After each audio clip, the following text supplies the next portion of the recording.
É isso aí, galera do Vascão. Segundou e o torcedor vascaíno segundou como? Com aquele sorriso de orelha a orelha, porque o Vasco goleou o Botafogo no Campeonato Carioca 4-2. Fora aquele baile, né? Poderia até ter sido, mas o jogo foi fora de casa. Vamos só lembrar, né? O Vasco goleou no tapetinho. Jogaram um tapete vermelho ali para os jogadores do Vasco passar. O que joga esse Payet aos 30 e tantos anos? É um absurdo o que esse cara joga. A gente não tem noção do que ele jogava lá fora porque ele não jogava aqui no futebol brasileiro. O futebol brasileiro é um tanto limitado, né? Mas o cara aos 30 e tantos anos conseguir fazer chover como ele faz aqui é absurdo, né? E o Verratti, hein? Verratti é aquele cara lentão, mas se brincar com ele dentro da área, é difícil. O homem empurra mesmo a bola pra dentro. Galera, deixa o seu like se ainda não é inscrito, dá essa moral aí pra gente, se inscreva no canal, acione o sino das notificações. Quero deixar os créditos aos canais ESPN e bora pro game. Uma coragem que vinha dos outros clássicos. Teve coragem de propor, não propriamente propor o jogo, mas ter mais oportunidades que o Flamengo, foi melhor que o Fluminense e ontem se recupera no meio da partida. Tem um técnico que joga o jogo, ele percebe, eles, né?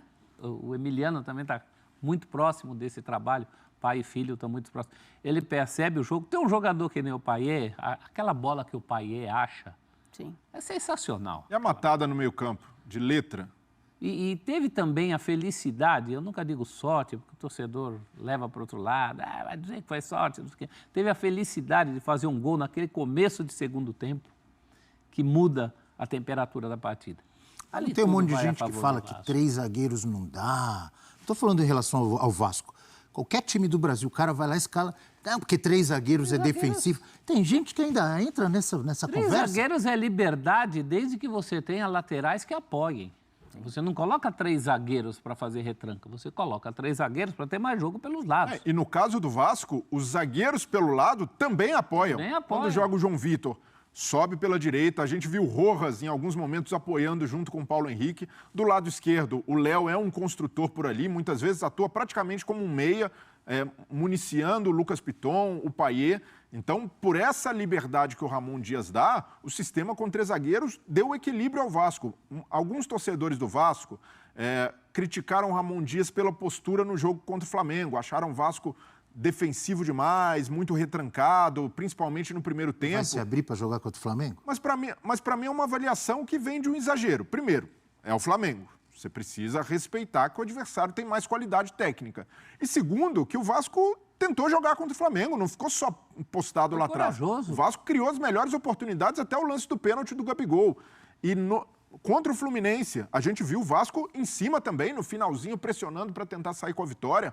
Contra o Botafogo, sai atrás, mas teve essa postura corajosa que o Celso citou. Não é um time medroso. Não é um time Definitivamente não é. Não é um time medroso e o principal, sabe jogar com suas armas. Então, tem bons jogadores construtores na defesa. O Ramon Dias explora bem com esse sistema de 3 zagueiros, explora bem os laterais, explora bem o centroavante que tem estatura e que tem vantagem na bola aérea.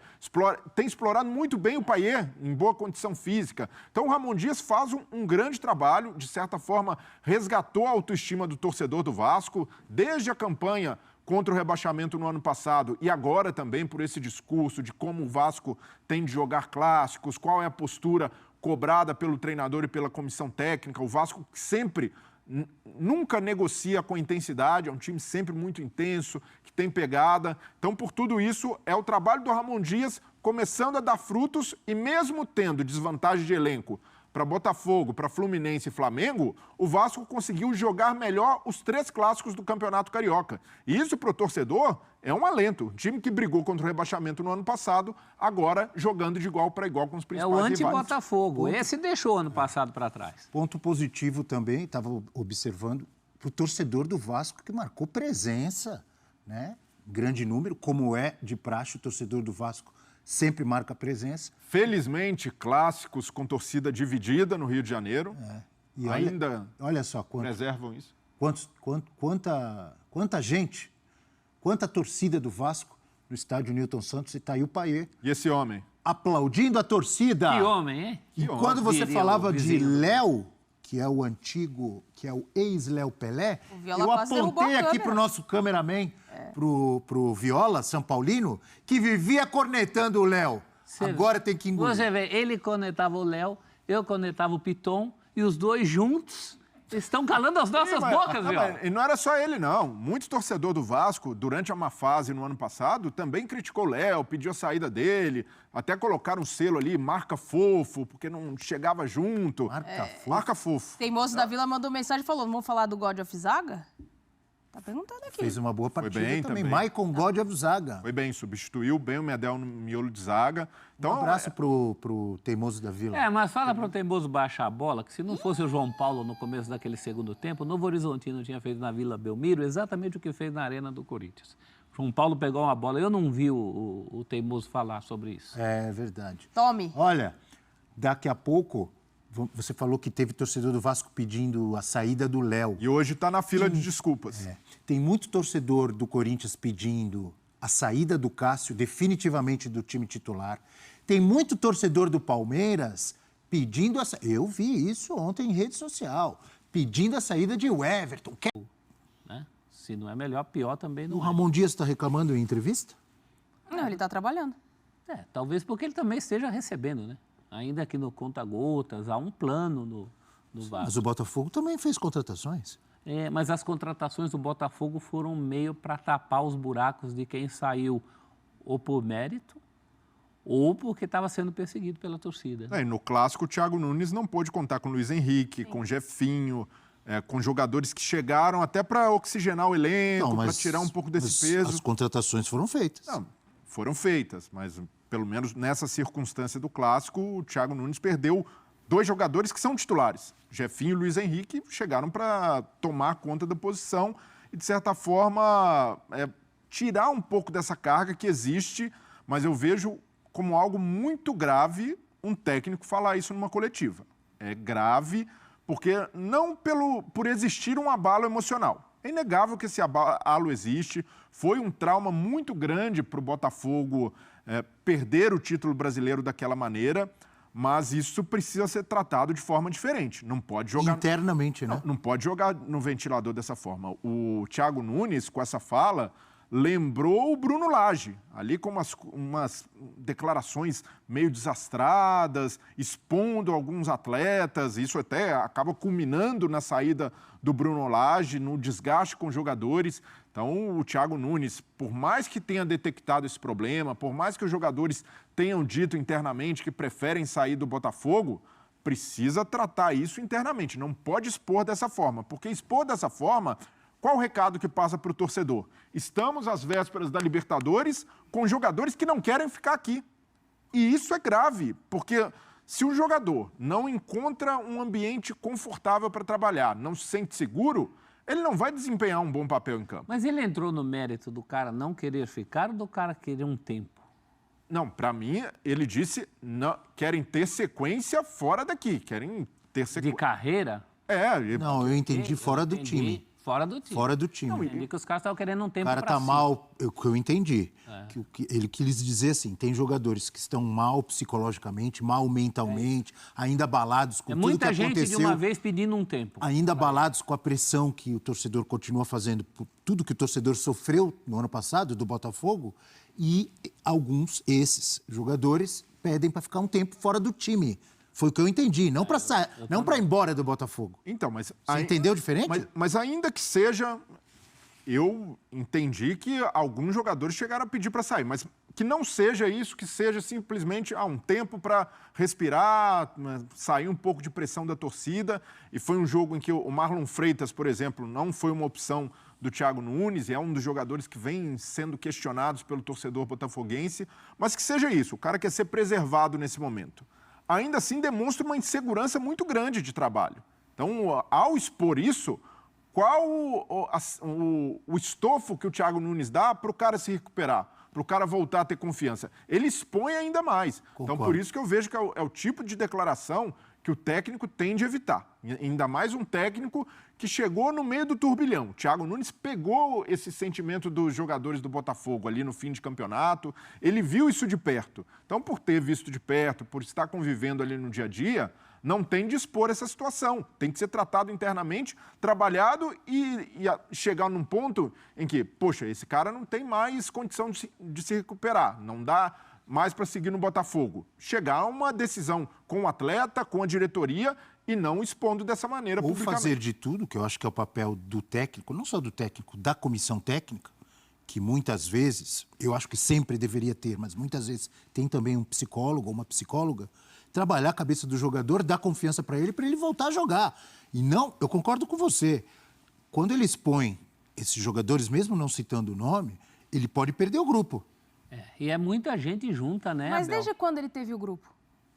Ah, mas Então, porque Mas desde piora, né, Natália? Ah, não, piora. Se já estava ruim o relacionamento, você chega piora. e expõe esse tipo de problema, resolve É internamente. um problema matemático. No Botafogo hoje, quem veio de fora e está com a cabeça boa é exceção, é o Savarino.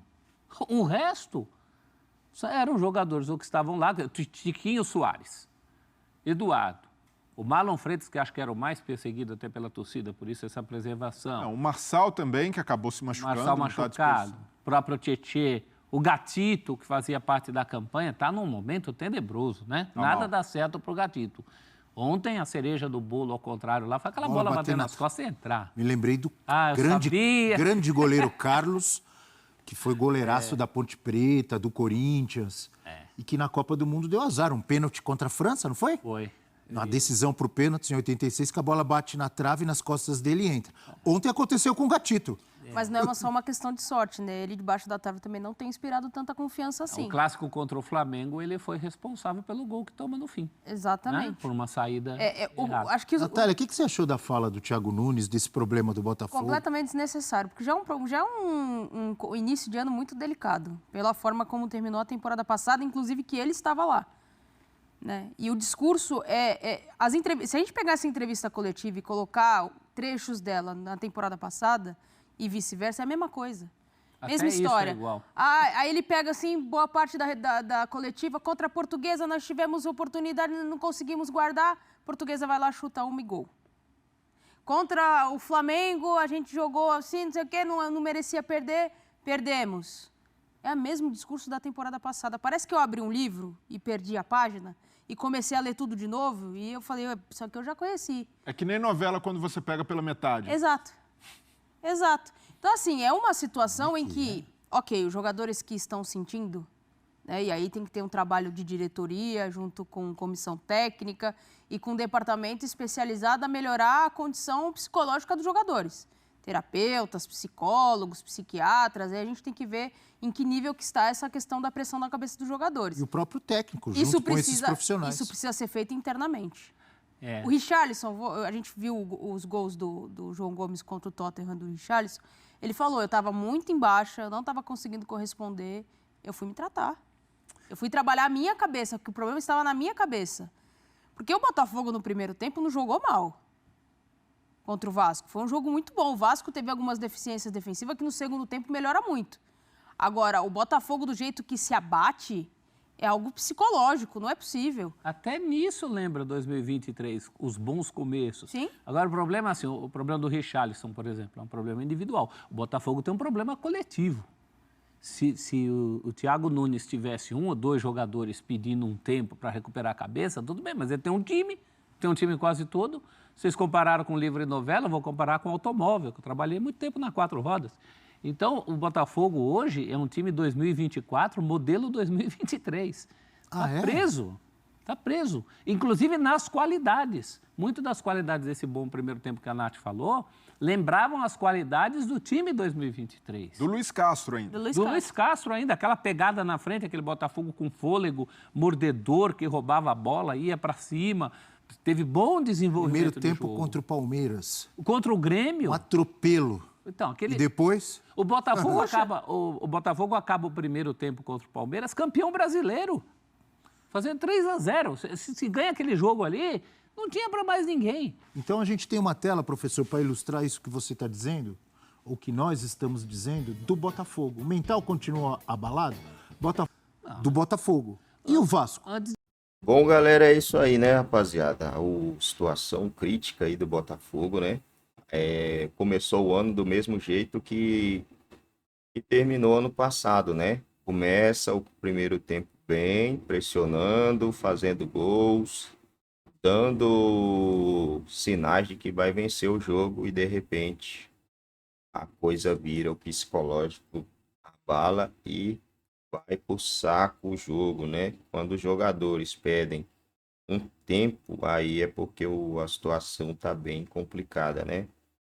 Os caras poderiam ter feito 2 gols, né? Se a linha tem a linha de impedimento ali que eu não concordo com aquela linha, né? Ela tinha que ser um pouco bem mais grossa para esse negócio de 15 centímetros, 20 centímetros aí não existir. Não, ó, isso aqui não era para existir impedimento de 1 palmo, tá? Dá uns 20 centímetros meu palmo. Minha mão é um pouco grande. Dá uns 20 centímetros. Esse tipo de impedimento aqui, não, na minha opinião, não tinha que existir. O futebol ele tem que ser a favor do gol. Ah, ia prejudicar o Vasco? Ia, né? Mas é o futebol, né? Ou em alguns outros momentos iria beneficiar o Vasco. Caras com 20 minutos era para estar 2-0. De repente, toma um gol e o mental do Botafogo vai pro saco, mano. É cabuloso o tal do futebol, né? O tal do psicológico também. O jogo foi bem parelho mesmo. Posse de bola 52-48 pro Botafogo. Chutes no alvo 8, chutes no gol 8 do Botafogo, 4 do Vasco. No alvo 2 do Botafogo, 4 do Vasco. O Vasco teve uma conversão de 100%. É algo raríssimo, raríssimo no futebol, hein? Ter 4 chutes no alvo e os 4 entrar. Mas depois de você ter aquelas bolas com o Flamengo, né, que não entraram, o jogo contra o Fluminense, que foi castigado, uma hora ia acontecer isso, né? 4 chutes e 4 gols. Próximos adversários do Vasco agora, vamos dar uma olhada aqui. O Volta Redonda, aí tem o Marcílios Dias pela Copa do Brasil. E depois o Carioca volta no dia 2/3, né? Mas antes disso, eu acho que vai ser agendado o jogo de volta, né? Do Vasco na Copa do Brasil com o Marcílios Dias. Mas é interessantíssimo o Vasco ir lá e fazer o resultado já no primeiro jogo, né? Vai lá, não pode dar mole para esses times aí, não. Ele vai fazer 2 linhas de 4, de 5, sei lá, colocar os caras debaixo da trave, tentar um contra-ataque e fazer o gol. Porque para eles, se eles conseguem avançar nessa fase da Copa do Brasil aqui, paga o salário dos jogadores deles lá de 2 anos, né? Então é um lucro absurdo aí se eles se classificam. O Vasco tem que chegar no mínimo, nas quartas de final. No mínimo, né? Nas quartas de final da Copa do Brasil para ter uma premiação boa. Mas jogando o futebol que joga, se ele não pegar nenhum time aí, né? Que possa trazer uma preocupação maior, acho que o Vasco tem condição de chegar à final se ele tiver um mental preparado, né? Porque é um time que sofre poucos gols, é um time que ataca bem, que consegue fazer gols quando a arbitragem não anula os gols do Vasco, né? Acho que o Vasco consegue chegar a uma semi ou até uma final, até ser campeão da Copa do Brasil. Do jeito que ele tá jogando, pro torcedor acreditar tranquilamente, cara, tranquilamente, né? Vamos dar uma olhada aqui no calendário, porque ontem o Nova Iguaçu virou no apagar das luzes para cima do Audax, né? Aí acabou complicando a situação para o Vasco e para o Botafogo. O Vasco ainda está se classificando, né? O Vasco tem 2 pontos na frente de Botafogo, Portuguesa. Aí o Botafogo agora vai enfrentar, vamos ver aqui quem que o Botafogo enfrenta no próximo jogo, porque o Botafogo enfrenta um jogo vencível, hein? Audax. E no último jogo é o Fluminense. Eu acho que o Botafogo faz 4 pontos aqui, hein? 4 pontos.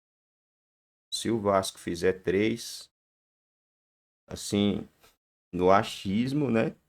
Mas o Vasco tem que fazer 6. No meu achismo, se o Vasco faz 3 pontos, ele se classifica jamais. Não pode dar sorte no azar, né, galera? O Vasco tem que fazer 6 pontos nesses 2 jogos que ele tem aqui no Campeonato Carioca. É o Volta Redonda em casa e a Portuguesa em casa. Tem que vencer esses 2 jogos. Vencendo os 2 jogos, o Vasco vai a 22 pontos. E 22 pontos é uma pontuação muito boa aí. Pra mim, cara, o Botafogo tá fora, né? Porque o Botafogo tem Libertadores nesse intervalo aí do Audax. Tem essa, né? Ele vai enfrentar o Aurora. E aí tem o Audax no intervalo. E depois tem o Aurora de novo pela Conmebol Libertadores, né? E no momento mais importante para o Botafogo teria a classificação para a Libertadores. E aí pode acabar se prejudicando no Campeonato Carioca, que já se prejudicou, né?